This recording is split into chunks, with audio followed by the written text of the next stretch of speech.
Hey, it's your girl Sade Cherie, and welcome to my channel. Like, share, and subscribe, and you will be a part of this Millie Life community. So today we are talking about Real Housewives of Atlanta, baby. So I am late to doing reviews, so I am actually not gonna go back and do a review for every single episode this season. I'm gonna start by doing like an overarching review for everything that has happened thus far, and then next week I'll drop a new review. So if you like to discuss this and you just want to come, laugh, have a good time, please subscribe. Come on. So the first thing I want to do is talk about public enemy number one in these internet streets, the Shamea of it all. So I actually like Shamea. I feel like Shamea gets a bad rap. I feel like Shamea was up against fighting a losing battle. As soon as her and Portia fell out, she was already fighting for her life.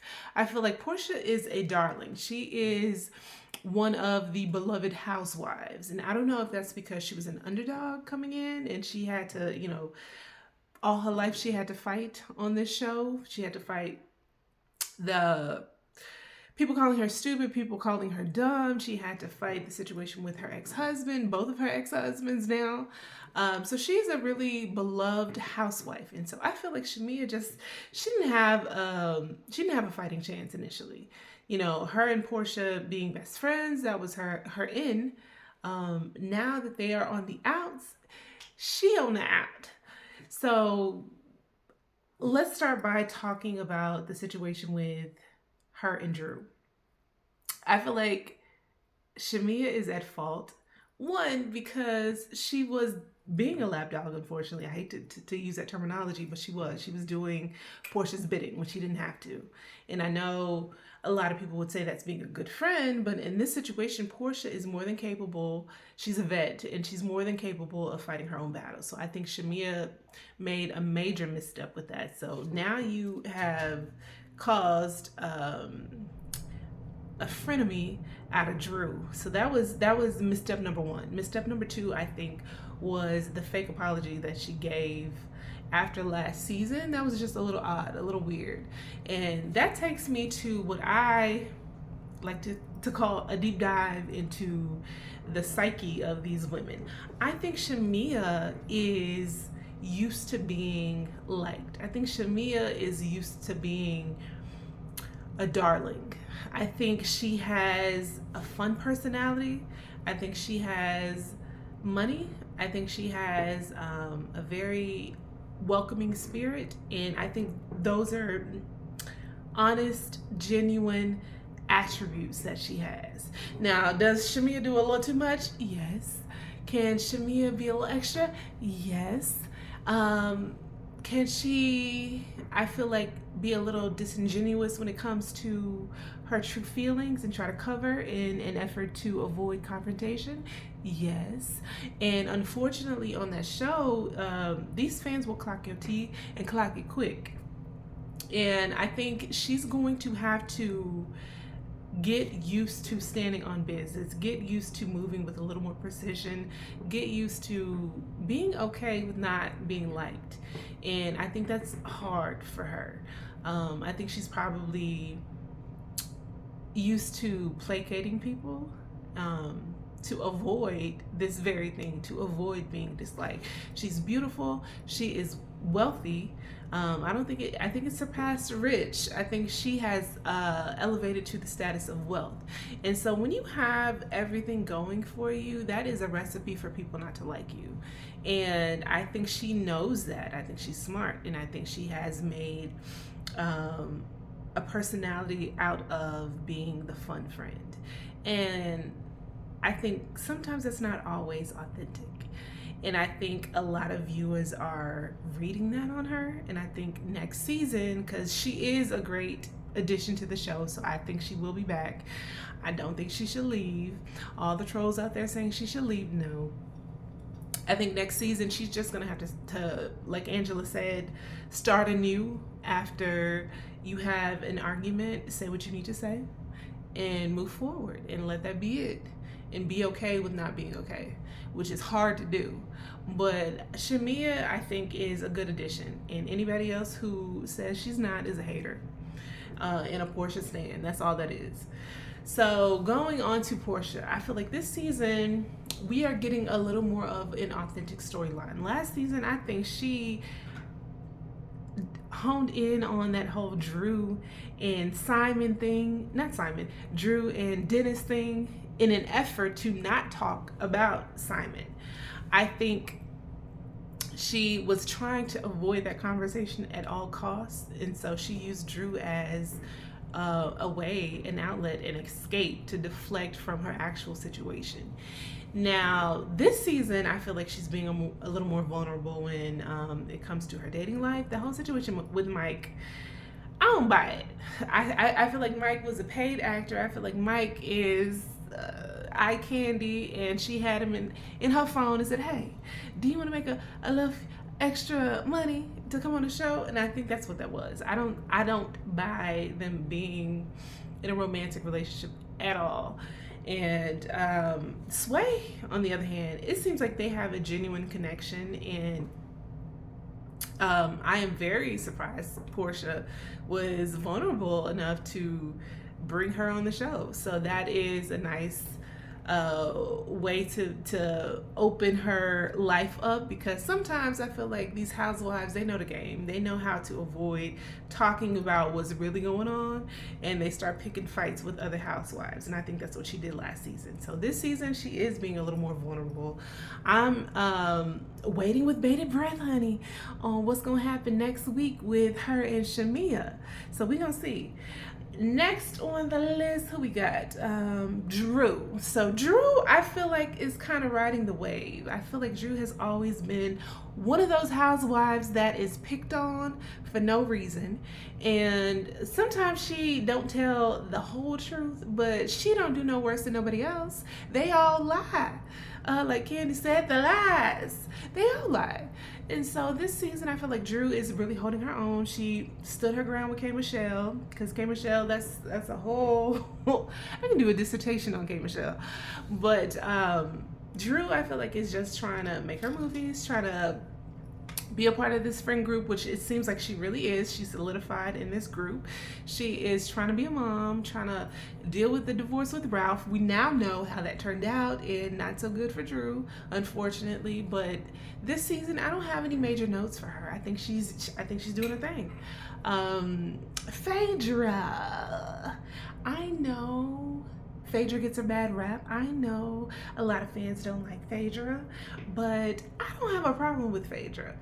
I think, yes, we know she lied. She lied about Candy. She lied about her due date. She lied about a lot of stuff.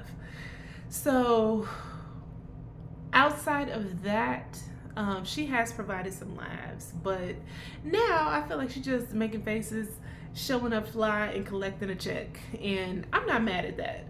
Like, is it necessary? No. But do I hate it? Also no. So Phaedra, I take it or leave it, honestly, but I'm never gonna hate on a black woman collecting a check. So that's how I feel about that.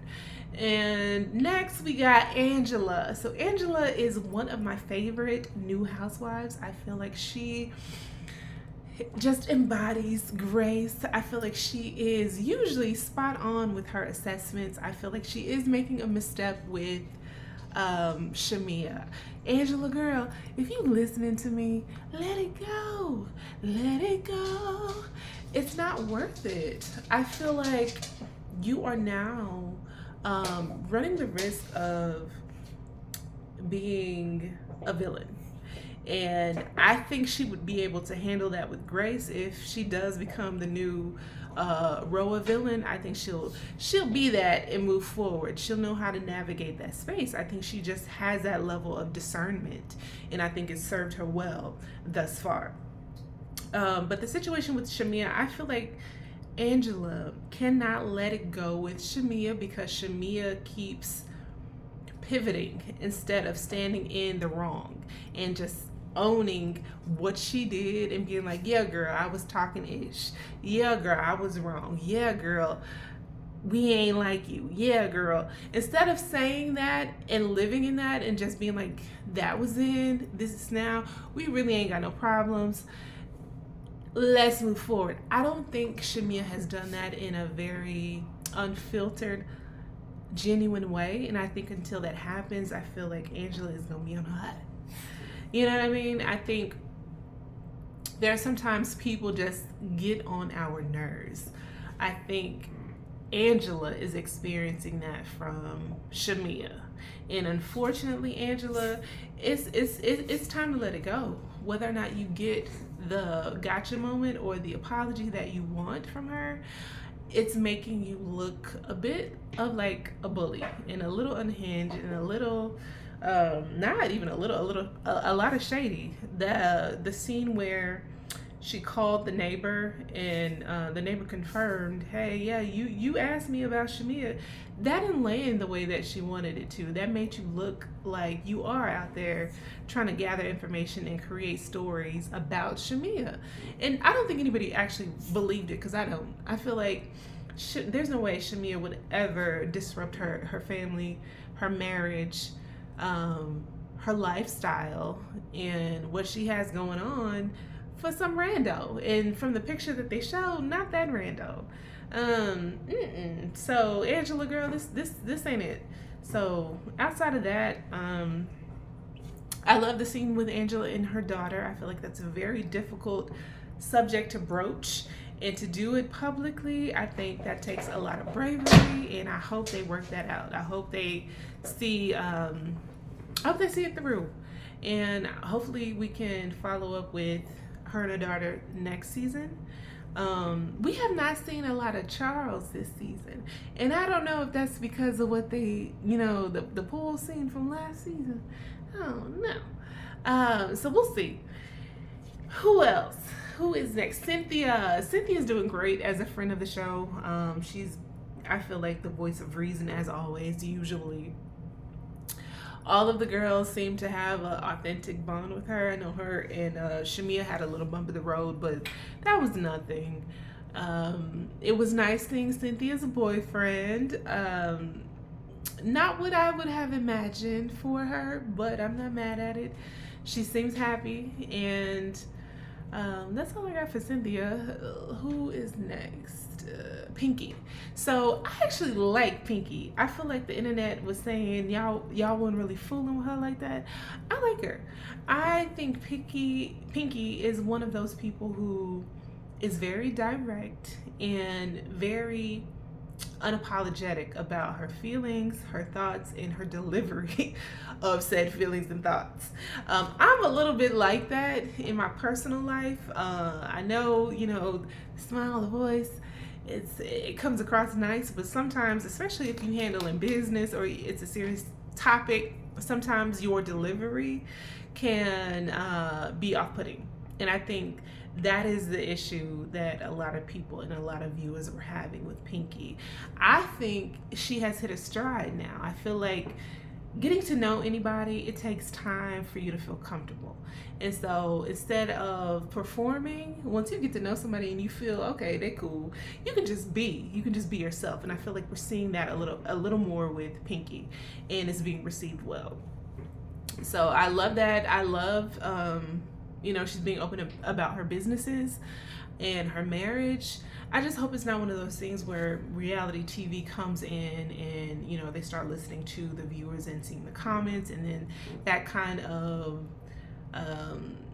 becomes insidious and seeps into their marriage in a negative way and fractures or further fractures anything that might already be cracking. I hope that's not the case. So if that starts happening, Pinky girl, leave this show, because it's not worth it. They call it the reality show curse. It seems like they have a good partnership in spite of that awkward scene at the beginning of the season. I have nothing negative to say. I think Pinky is settling into the friend group, and I think it's nice to watch. And Kelly, I like Kelly. That chili cheese Frito. That was funny. Kelly is quick-witted. We love a quick-witted, funny, I'm not scared, I'm gonna say what I want to say when I want to say it type of housewife. And I think that's what we get with Kelly. She is bite-sized, but she's mighty. That mouth is mighty. And I think she's a great fit. I know, again, Portia's fans came for her after the couple of scenes that she and Portia got into it, but she asked the question everybody wanted to know. So let's be honest. You need that kind of personality on these shows. You need that kind of fire on this show. Otherwise, it would be a little boring. So Kelly is very transparent about her financial missteps and what she's going through. I also think that is what is missing in a lot of these shows. I feel like a lot of times these women, they want to come off as if everything is perfect. They have this fly life. The bank accounts are full. Their marriages are great. And that's usually not the case. Like, let's be honest, that's usually very seldomly the case for anyone. And I think Kelly is being extremely vulnerable, transparent with her divorce, with what's going on with the kids, with her businesses. And that takes a lot of guts. It takes a lot of confidence. And it takes, again, a lot of vulnerability. And I think that's what makes a great housewife. I think that's what will actually probably propel her into being a long-term housewife. You get to see the trajectory. That's just how it goes. When you are honest and you show what's really going on, people connect with that. And so kudos to Kelly for saying, you know what, this is what I'm going through, honey, and I ain't trying to deal with all this extra. And if, we got words, we got words. So I like Kelly. I might be in the few, but whatever. And who we got? Last but not least, Michelle. Girl. So I initially was not a fan of Kay becoming a housewife. I just did not see her on this show. And that is not to downplay any of her accolades, her accomplishments, her talent, any of that. It just, for me, having watched some of Love and Hip Hop, I already knew she had a very specific personality. K. Michelle's personality is like, we all have had a friend. We don't know if they're coming or going.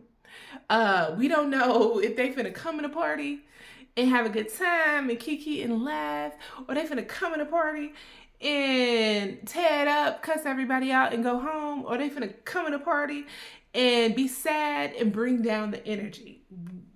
People like that are difficult to be around. People like that require a lot of energy. People like that, you kind of got to walk on eggshells. And on TV, that can create a lot of drama, but it's also draining. And that's exactly what's happening. K. Michelle, with this scheme and plot and scheme, I feel like she is the plot and the scheme. What it's seeming like is that K. Michelle came in understanding the recipe, the formula for this show.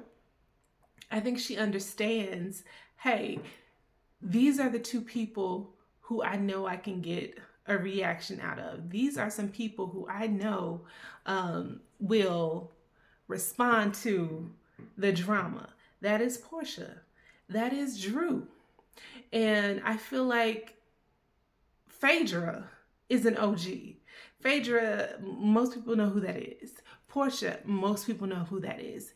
Drew is, a lot of people come in and mess with Drew. Low hanging, So I think that's what her plan was, because nothing else makes sense. I don't know if it's a battlefield in her mind, if this is really how she feels. The scene where she came downstairs, they're all at the mansion here in Dallas, and they are having breakfast. She comes downstairs and is bawling her eyes out about a scheme and a plot that somebody had on her and didn't want to tell what it is. And that just does not work on reality TV for more than one episode, because we're gonna need to know who said what. We need to see what's going on. We need to see if, you know, you are the plot and you are the scheme. And that's how it's seeming. It's very convoluted, and it's giving that K Michelle is the convolution. And that is very unfortunate because, again, I am a fan of her music. I have several of her songs on my Spotify list, my Amazon playlist. Hard to Do. Maybe I Should Call. I don't know how many times I have played that song, and in recent weeks and days. I love that song.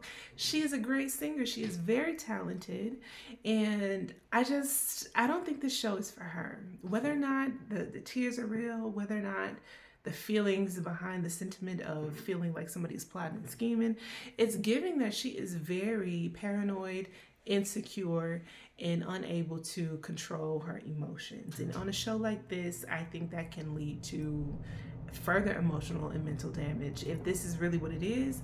And if it's just her plotting and scheming and being calculated, it's played, it's tired. No. And unfortunately, I feel like it worked for her because she is first chair. They released the seating chart for the reunion, and she is first chair, which surprised me because I think Shamia, everybody been on Shamia's head all season. Shamia should have been first chair. That's just what that is. But we'll see. We'll see how this reunion turns out. What I saw online is that Andy Cohen said Atlanta is back, baby. So we gonna see if it's back. I'm gonna be watching next week, and I'll come to you with a new review. Meet me there. I'll see y'all next week.